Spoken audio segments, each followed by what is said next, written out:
Welcome back, football fans. This will be my mock draft 2.0. I'm very excited to get it up. In my last mock draft, of course, as a Giants fan, I had Dwayne Haskins going number 6. And let me just have a full disclaimer. I thought Dwayne Haskins had a great combine, and if he is there at 6, I'm still going to have the Giants taking him. However, in this mock draft, I wanted to switch it up. I wanted a different scenario, so you will see what I did as we jump right into it. With the first overall selection, I believe in the rumors with the Arizona Cardinals. As crazy as it may sound, Cliff Kingsbury has been on record a year ago of saying how much he loves Kyler Murray. And I can't believe I'm saying this because this general manager, the same general manager who last year traded up to acquire Josh Rosen, is now, I think, going to take Kyler Murray with the first overall selection in this year's draft. I had them then trading Rosen just to spice up the draft a little bit to the Miami Dolphins for the 13th overall pick. So I have the Arizona Cardinals picking both first and 13th in this mock draft after getting rid of Rosen as they acquire Kyler Murray first overall. With the second overall selection, I have the San Francisco 49ers taking who I think is the best player in this year's draft. I had him going number 1 in my last mock, and he only backed it up with the combine. I have him going number 2 to the 49ers, Quennin Williams. He ran a 4.84 40 time, which is ridiculous for an interior lineman. He fits the trend now in the NFL, right? Aaron Donald is this sack master from the interior part of the line. And I think that Quennin Williams can do the same thing. He, of course, was a defensive end before this past season, so he is certainly familiar with the skills of being a pass rusher. So I like Quennin Williams here at number 2 to the San Francisco 49ers. At number 3, I've got Nick Bosa going to the New York Jets. Now, for months, we've heard that Nick Bosa is going to be the number 1 overall selection. Now, Nick Bosa is not the most incredible athlete, but he's a good athlete and very technically skilled. He's a very good player, and I don't see the Jets passing him up here at number 3 if he is there. The Jets have shown in the past that they go best player based on what most experts say, in my opinion. Last year they took Darnold, they took Leonard Williams.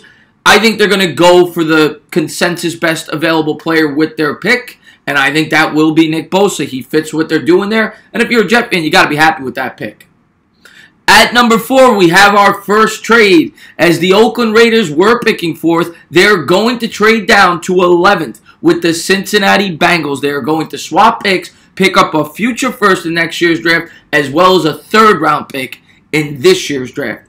So, at number 4, the Bengals trade up from 11 to 4 to go ahead and get their quarterback. They are going to get Dwayne Haskins. That's right, the kid who played at Ohio State is staying in Ohio. Cincinnati, I think, with the changes to their organization, they could certainly use a burst, someone to get the fans excited, someone to build the team around, and Dwayne Haskins is their guy in my second mock draft. Haskins to the Bengals. At number 5, we have the Tampa Bay Bucs. Tampa Bay Bucs, I think they certainly need a lot of help on the defensive side of the ball. This year, they actually had an above-average offense, but they need a burst on defense. And there's a guy here who I think they can't pass up, a guy who I think is the second best overall player in this year's draft. I love him, and he's going to bring a pass rush to that team. Josh Allen from Kentucky. This guy has massive arms, put on 35 pounds of weight this year to be able to be projected as an every down pass rusher at the NFL level. I love everything about this kid. I think he projects to be a great pro, and I think the Bucs are getting a steal here at number 5. At number 6, we've got my New York Football Giants. Now, most people have the Giants taking Dwayne Haskins, and I wanted to switch it up. I think they will take Haskins, as I said earlier, if he is there, because Eli Manning's getting up there in age, and you don't know how often you're going to be picking this early in a draft. Everyone says next year is a great quarterback draft, but we don't know what the Giants are going to be picking next year. But under this scenario, if the Giants do get jumped in the draft, I do see the Giants going with Devin White, the middle linebacker. This guy is an absolute stud, an animal. I did a draft preview video on him about a month ago. I love everything about this kid. He's a leader. He would bring leadership to that locker room. You could build the team around him and Barkley for years to come. 4.4140 or 4.42, whatever it is, and I knew he was going to run that. The guy came into college as a running back. He is ridiculously athletic. He fits the mold of a Ryan Shazier, who ran a 4.38, I believe, at his pro day, but he hits harder. I love this guy to be the next great middle linebacker in Giants history, and it's been a long time since we've had one. At number 7, I've got the Jacksonville Jaguars, and I'm assuming they're going to be acquiring Nick Foles. As everyone has stated, I have the Jaguars getting him a weapon. The man who completely blew everyone away at the Combine. He has under 2% body fat. He ran a 4.33 40. He weighs like 225 pounds. DK Metcalf, the wide receiver out of Ole Miss. Jacksonville has needed a weapon at the wide receiver position for quite some time, and he is going to bring that to them. And it's going to be Nick Foles' best weapon in that offense. So I like Metcalf at 7 to the Jaguars. At number 8, you've got the Detroit Lions on the clock. And the Detroit Lions certainly could use some help on their defense. When I think about the Lions in recent years, I think about the inability to run and a mediocre defense at best. Now, they did help out that interior line, but they're rumored to be losing Ezekiel Ansah possibly in free agency. They could certainly use a pass rusher, whether or not he stays. And I think there's a player here with a huge upside. He had a terrific combine, and I think he certainly helped his stock. He was the #1 rated player coming out of high school in 2016, and I got the Lions here taking Rashan Gary out of Michigan. I think he would help that defense tremendously, and I like him going number 8 to the Detroit Lions. At number 9, we have the Buffalo Bills. And when I think of the Bills, I think of a team with a very strong defense, top 5 in the league, with a young emerging quarterback. I like Josh Allen a lot. I think he's a great dual threat quarterback. I think he needs weapons and he needs pass protection. So they could either go wide receiver or offensive line here, in my opinion. And if DK Metcalf was here, I don't see him getting past the Bills. But in this scenario, he's not. I think they need to go out there. They need to get a stud offensive lineman. And I'm going to go with the lineman who has soared up draft charts over the last 2 or 3 weeks. And he had an excellent combine. I got them taking Jawaan Taylor, the offensive lineman out of Florida. Taylor, a lot of scouts still have projected as a guard at the pro level, but since the combine and since what they've seen, they think he has the athleticism to play the tackle spot. He is a big-bodied offensive lineman, and I think he's got a great upside. I like him being the #1 overall offensive lineman in this draft to go number 9 overall to the Buffalo Bills. At number 10, I've got the Denver Broncos up, and I've got them selecting Greedy Williams. Now, a lot of people said that Denver could go quarterback here months ago with Drew Lock, and they still could. Everybody knows the rumors that John Elway is enamored with Drew Lock. We get it. But I think with the acquisition of Flacco, they're going to go for the best available player here. And the best available player here is Greedy Williams. He ran a great 40 time, and he decided not to do anything else because he didn't want to hurt his stock. People were drooling at the mouth when they saw this guy run his 40 time. Greedy Williams, tall and fast. Very hard to find in a cornerback. He's 6'2". It's about $190, something along those lines, and he's very fast. Reminds me a little bit of Eli Apple, the Giants fan. Scares me a bit, but I like Greedy Williams. Still a little, struggles a little bit with tackling, but Greedy Williams is a good pick here at 10 to the Denver Broncos.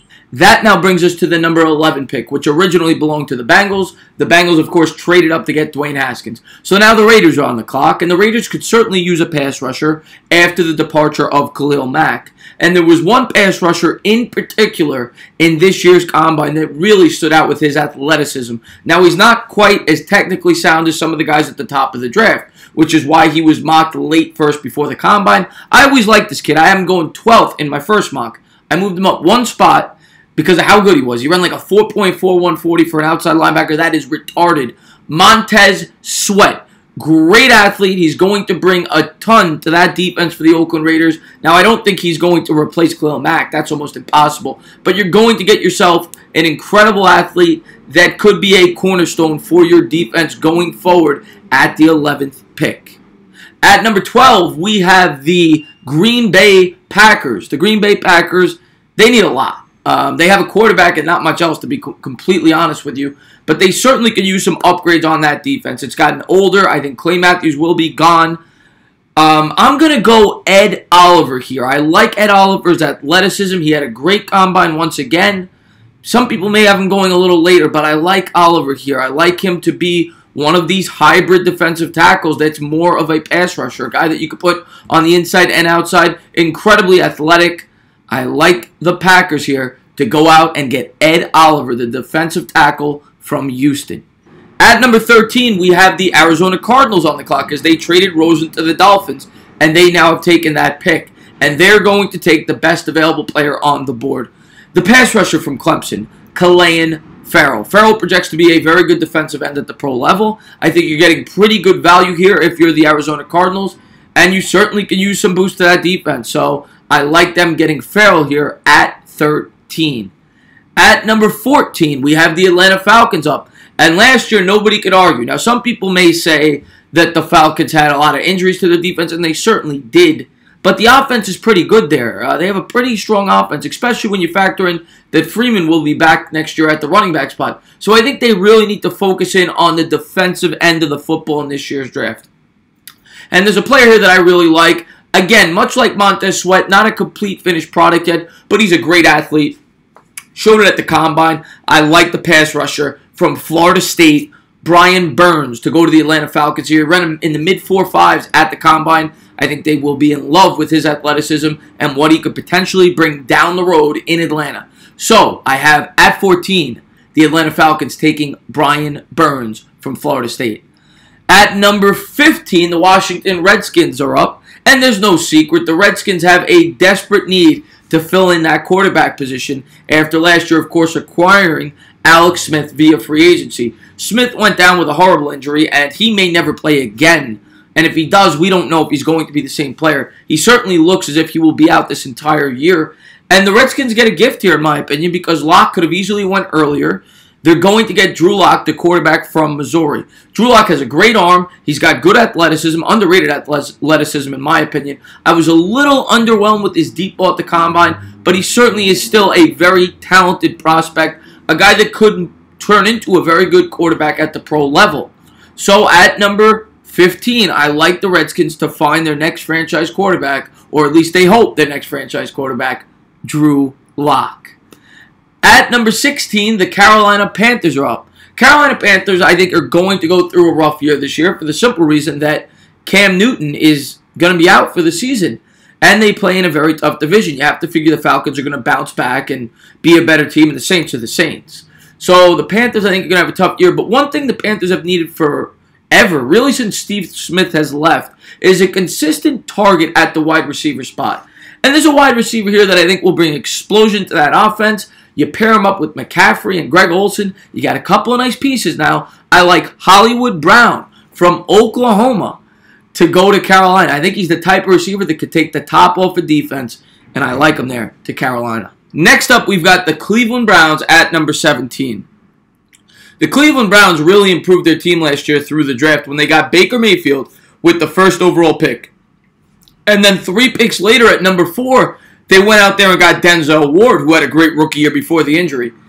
Ward is a great cornerback, but I still think that the Browns could use help at the other spot. I think they look down to lock down their secondary here with the number 17 overall pick as they go out and get Byron Murphy from Washington. I think he's the next best available corner here, and it really would solidify the secondary. The offense, I think, is going to be very good in Cleveland, and the defense, the front seven, is pretty solid. I think if they could shore up that secondary, Cleveland looks to be the favorite in the AFC North going into next year. So I like Byron Murphy here to the Browns. At number 18, we've got Minnesota up. Minnesota's got all the flash. Minnesota going into last year, I had them going to the Super Bowl. Everybody loved that team. They were coming off a great year the year before. They went out and got what everyone thought was their biggest weakness. They got a quarterback, signing Kirk Cousins to a mega deal. And the Vikings, of course, disappointed this year. Part of that had to do with their division got a lot stronger with how much the Bears improved. But the Vikings have one obvious need. They're pretty strong on defense. They have good receivers, good quarterback. They're missing the offensive line. And there's a lot of offensive linemen that you could go here, but the Vikings certainly have to take a lineman this year with the 18th overall pick. And in this scenario, I had them taking Dillard. Dillard, very athletic. He had a very solid combine. So I like him here to the Vikings at 18. At 19, we've got the Tennessee Titans on the clock. The Titans could certainly go receiver here, but there's already been 2 that have fallen off the board, and I don't think that there's a good value pick here at that position. But they certainly could go that route and try to get Mariota another weapon.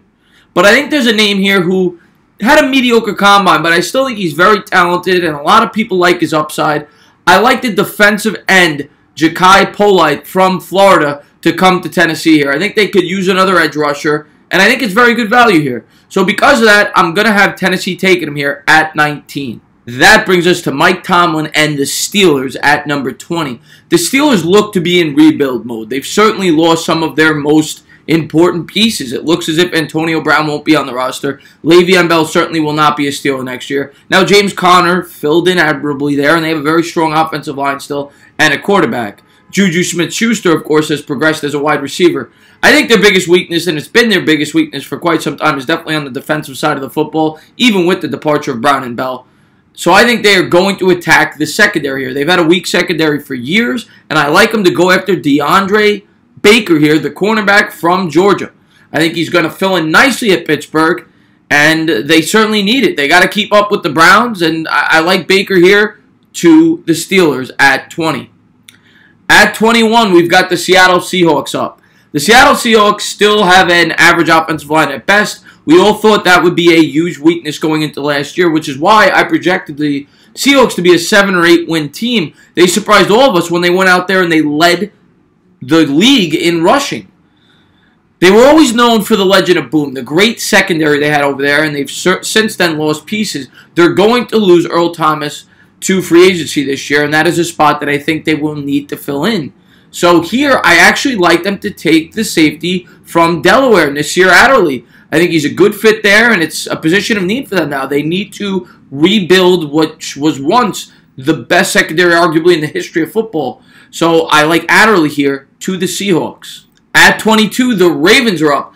The Ravens, of course, are known for their defense over the course of history, and certainly last year. Last year, you could argue the Ravens had the best defense in all of football. Now, I don't know if they're going to be that strong this year, but they certainly have a good defense, and they're going to need to get Lamar Jackson as much help as they possibly can.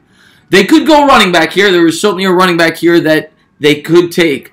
But I think they need a big weapon here, a wide receiver. And this may be a bit of a reach, but it's a guy that I've been saying I've liked for weeks. And he had a great combine. He ran a 4.31 40. I like the wide receiver out of Ohio State, Paaris Campbell. Paaris Campbell in college led the nation in yards after catch, at least in the big conferences. I think he's a big play threat, and I like him. I think he's going to stretch the field for that team, and I think it's going to help Lamar Jackson out a lot. So even though it may be a little bit of a reach here, I think he's a good fit there. I like Paaris Campbell to the Ravens at 22. At 23, we've got the Houston Texans up. The Houston Texans, to me, are the easiest team to predict for in this year's draft. Them and the Vikings. They both clearly need offensive line help. The Texans more than anybody. They surrendered the first or the second most sacks, whatever it was, in football. And if they can't fix that, they are going to get their quarterback, Deshaun Watson, killed. So I think they're going to go out there and address that in this year's draft. Now, much like the Vikings, there are a lot of options here. Guys have fallen. I think they're going to take Jonah Williams, though, at 23. Jonah Williams was projected to be a top 5, 6, 7, 8 pick a couple of weeks ago. He's since fallen. He didn't have the greatest combine, and he's not the sexiest offensive lineman. He's not the most athletic guy, but he's sound, he's strong, and I like him. And I think he could be an anchor for that team for years to come. I think it's a great pick for the Houston Texans here at 23, and I think it's a no-brainer. At 24, we got the Oakland Raiders up. Oakland Raiders here could go a lot of ways. We all know the Raiders have a ton of holes, and we had them addressing the defense earlier in the draft when they took Montez Sweat with the 11th overall selection after the trade down. I like them here to take the linebacker that really blew scouts away at the combine. He ran like a 4.44 40. Yes, he's a little undersized. He's a shade under 6 foot, but Devin Bush is a great athlete. He's young. You could stick him in there for years to come. He could be the Mike of that defense. Devin Bush to the Raiders makes a ton of sense. They could certainly use a leader on that defense. Give me Devin Bush. Shore up that linebacking core with Montez Sweat on the outside, Bush in the inside, and for your first 2 picks, your defense is getting back to where it needs to be, Oakland Raiders fans. Bush to the Raiders. At 25, we've got the Eagles up, and for years, the Eagles have really needed playmakers on that offense. They've had a great offensive line, great pass rush, but for the last 2 or 3 years, they've really lacked a big-time playmaker on that offense. Now, of course, they won a Super Bowl without it, and Alshon Jeffrey's no one to laugh at. But I really like Josh Jacobs here, the running back from Alabama. I think he would really add a lot to that Eagles offense, and it's certainly one of the biggest holes that they have. They need some wide receiver help and a running back. They need electricity on that offense, and Josh Jacobs will bring that to the city of brotherly love. That now brings us to pick number 26, the Indianapolis Colts. And out of every team in the second mock draft that I'm doing, I think this team is the most likely one that I will change the pick in the third, simply because they have the most cap space at football. So it's very likely they may address the need that I think that they are going to draft in the first round as of today. Last year, the Colts went out there and they shored up that offensive line by getting Quentin Nelson. Frank Reich did a great job as the rookie head coach, and the Colts made the second round of the playoffs. This year, I think they need to beef up that defensive line. And there's a guy out here that I like, Christian Wilkins from Clemson. You stick him in at the middle of that interior defensive lineman. You put some beef in there, and I think it's what the Colts could use here in this draft right now as of today. So I like Wilkins to go to the Colts at 26. At 27, we've got the Oakland Raiders. This is their third pick in the first round. Of course, they acquired this pick for Khalil Mack last year. Now, I don't expect this guy to be nearly as good as Khalil Mack, and they've already addressed the defense with their first two picks, so it's time to look on the other side of the football.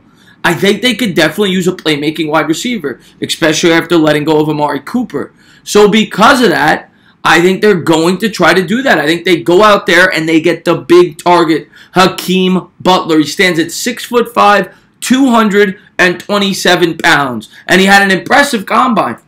So I like Butler here to go to the Raiders from Iowa State. Go get yourself a tall wide receiver. Up next at 28 is the LA Chargers. The LA Chargers, to me, have one of the most well-rounded rosters in all of football. They have a sound offense. They have a good defense. One of the top 2 or 3 best all-around rosters. They could go a couple of directions here. They could go quarterback, as Rivers is no spring chicken. We all know that. They're about to lose Ferrell Williams to free agency. There's a couple of receivers on the board that they could certainly look at. But I think they could use a little more help on the defensive side of the football, especially with some of the high-powered offenses they have to deal with, namely the Kansas City Chiefs. So I have them going out there and taking what seems to be the 10,000th player from Alabama in this year's draft, but that seems like every draft. They're going to get Mack Wilson, the middle linebacker from Alabama. Shore up that linebacking core. I'd like them to take Mack Wilson at 28. At number 29, we've got the Kansas City Chiefs. Everybody knows what the Chiefs' problem is. They had the most electric offense in all of football last year. One of the most electric offenses in the history of football. Pat Mahomes, 50 touchdowns, over 5,000 yards passing. We know the whole story. All the weapons they got with Hill, Kelsey, everybody else. They certainly need to focus on the other side of the football in this year's draft and free agency with whatever money they have to spend. They gave up a ton of points last year, and if they would have had a good defense, they very well could have won the Super Bowl. So I have them going out there and getting what many feel is the best safety in this year's draft, and they're getting great value at 29. Deandre Thompson, great safety. He's a big playmaker. Fits the Chiefs nicely. Like the pick. At number 30, that brings us to the Packers for the second time in this draft. The Packers went out there and they addressed the defense with the 12th overall selection. And with this pick, we're going to have them helping out their quarterback, Aaron Rodgers. Get him a hog molly. We got him going out there, getting the offensive tackle from Oklahoma. Very athletic, Cody Ford.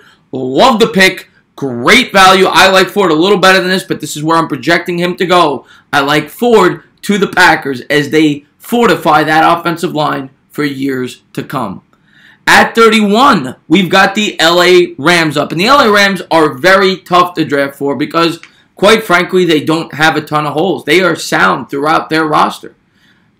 Just a very well-rounded team. In my opinion, the most well-rounded team in the sport. Got great weapons on offense. They have great pass rushers. They have a young quarterback. So I just went with who I thought could help this team the most in this spot.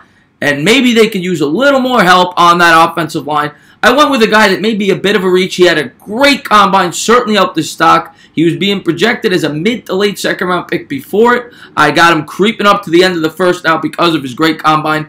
Garrett Bradbury run the fastest 40 time, I believe, of any offensive lineman in the draft, and he looked great on the bench reps. So give me Garrett Bradbury to the Rams at 31. And finally, the last pick as we approach the New England Patriots. And they're used to picking 32 overall. For God's sakes, they've won, what, 6 Super Bowls under Tom Brady? But I have them filling a need here, as I suspect Rob Gronkowski will retire. And if it won't be this year, it will certainly be the year after that. And they're getting great value here. I've seen this guy mocked in the top 10. In this mock, he's fallen all the way down to 32. Go out, get yourself one of those 2 tight ends from Iowa. You could really go either one here. I like both of them, Fant and Hockenson, but I got TJ Hockenson going to the Patriots at 32 overall. So that completes the first round mock draft 2.0. I will be going on my Giants only mock draft. I'm hoping to have that up within 3 to 4, maybe 5 days, as I am actually going to make the selection for all 10 picks the New York Giants are going to have in this year's upcoming draft. As always, guys, if you liked what you watched, please subscribe, drop a comment, give me a little thumbs up, tell me your thoughts on the draft. What would you have done differently? Do you like the selection I made for your team? Cheers.